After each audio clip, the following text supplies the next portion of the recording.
We are joined now by Congressman Khanna of California, a leading House progressive. Thank you and happy 4th of July, Congressman Khanna. So we've heard from the White House that they are going to now pursue an alternative means of trying to provide some help for people saddled with student debt, working through the Higher Education Act. The president said that's going to take time. Do you think the White House is doing enough?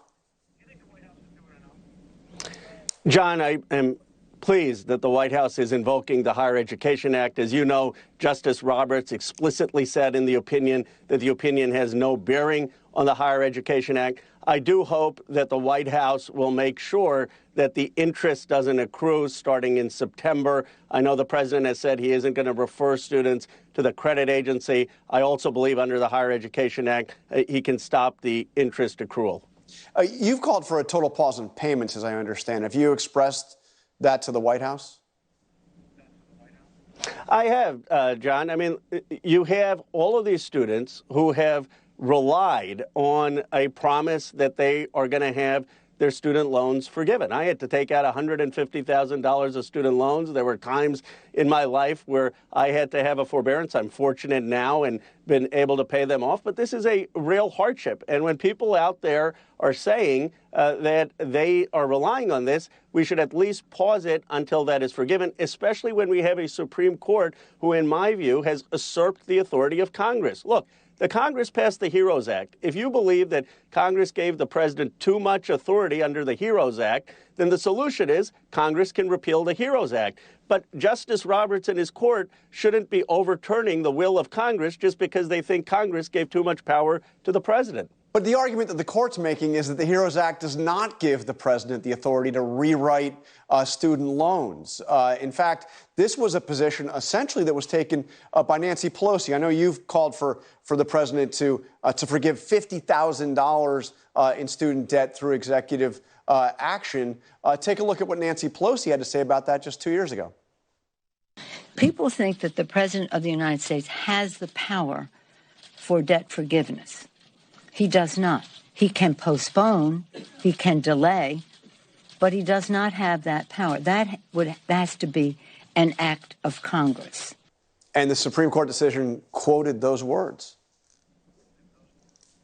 Speaker Pelosi took that position before the president asked for a legal analysis on the HEROES Act. When you look at the analysis of the HEROES Act, it says specifically that the president and the secretary have the authority to cancel or amend, to waive or amend the student loans.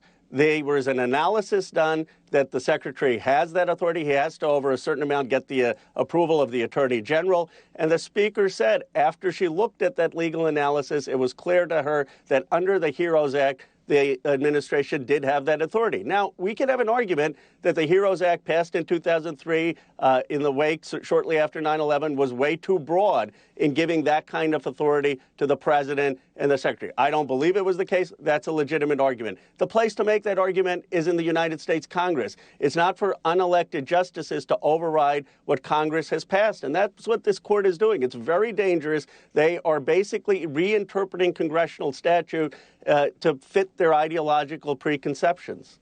And Congressman, I want to ask you about the latest developments in the Hunter Biden case. As you know, the House Republicans in the House have released testimony of this IRS whistleblower, saying that he's got evidence that, in fact, the contention that the decisions are being made by the U.S. was being made by the U.S. attorney in Delaware and not by the attorney general is not true. That ultimately it was the attorney general, the main justice, deciding this. Are you concerned about what's coming out of this case? John, no. I mean, let's just review the facts here. You had President Trump appoint a U.S. attorney in Delaware, and President Biden had the ability to fire that U.S. attorney if he wanted, as is customary. The new president comes in, they remove all the U.S. attorneys. President Biden didn't fire the U.S. attorney. He had his past opponent's appointee have total power over making a decision on Hunter Biden. But sir, what the whistleblower is saying is that Weiss, who was appointed by Trump, said that he was not the deciding official on this case. If that turns out to be true, doesn't that directly contradict what the Attorney General has said? But Weiss is not saying that. Isn't the source Weiss? I mean, if Weiss was saying that, I would have a concern. If Weiss was out there saying, I didn't have total authority, there was interference. But Weiss is the key person, and he's not saying that. And there were charges that were pursued. Thank you very much for joining us. Unfortunately, we're out of time. Appreciate your time.